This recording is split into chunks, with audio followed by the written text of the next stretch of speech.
మత్తయి సువార్త ఎందుకు అంత ప్రత్యేకంగా?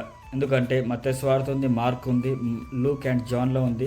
4 సువార్తల్లో ఎందుకు మత్తయి సువార్త అంత ప్రత్యేకంగా అంటే, మత్తయి సువార్తలో ఒక్క దగ్గరే మనం చూసుకోవచ్చు, అబ్రహాము నుంచి, దావీదు నుంచి యేసు ప్రభు ఇలా పుట్టినాడు అని చెప్పి క్లియర్గా దేవుని వంశావళి మొత్తం కూడా అందులో క్లియర్గా ఉంటుంది. అండ్ అలాగే పాత నిబంధనలో యెషయా ప్రవక్త చెప్పిన వాగ్దానము మెస్సయ్య పుడతాడు అని చెప్పి దాన్ని క్రిస్టల్ క్లియర్గా చూపించింది ఏంటంటే మత్తయి సువార్త మాత్రమే. ఎందుకంటే మెస్సయ్య గురించి మెస్సయ్యనే మన యేసు ప్రభు అని చెప్పి క్లియర్గా చూపించేది ఏంటంటే మత్తయి సువార్త. అండ్ అలాగే మత్తయి సువార్త రాసిన వ్యక్తి కూడా ఎవరు అంటే ట్యాక్స్ కలెక్టర్. అలాగే మత్తయి సువార్త మెయిన్గా రాసింది ఎవరి కొరకు అంటే జ్యూస్ ప్రజల కొరకు, వాళ్ళకి ఈజీగా యేసు ప్రభు మెస్సయ్య అని చెప్పి ఈజీగా అర్థమయ్యే రీతిగా మత్తయి రాసి ఉన్నాడు. అలాగే కుండమే ప్రసంగము కూడా మత్తయి సువార్తలోనే ఉంటుంది. దేవుని రాజ్యం కొరకు ఒక ప్యారబుల్, ఒక ఉపమానము మన యేసు ప్రభు చెప్పినాడు, దేవుని రాజ్యం ఎట్లుంటుంది.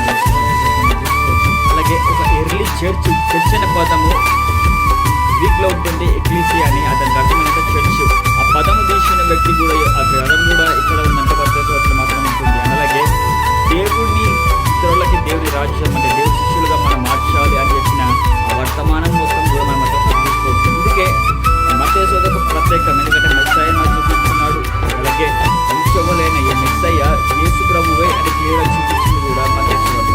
ఇలాంటి మరిన్ని దేవుని వీడియోస్ నోటిఫికేషన్స్ రావాలనుకుంటే please to subscribe. Thank you.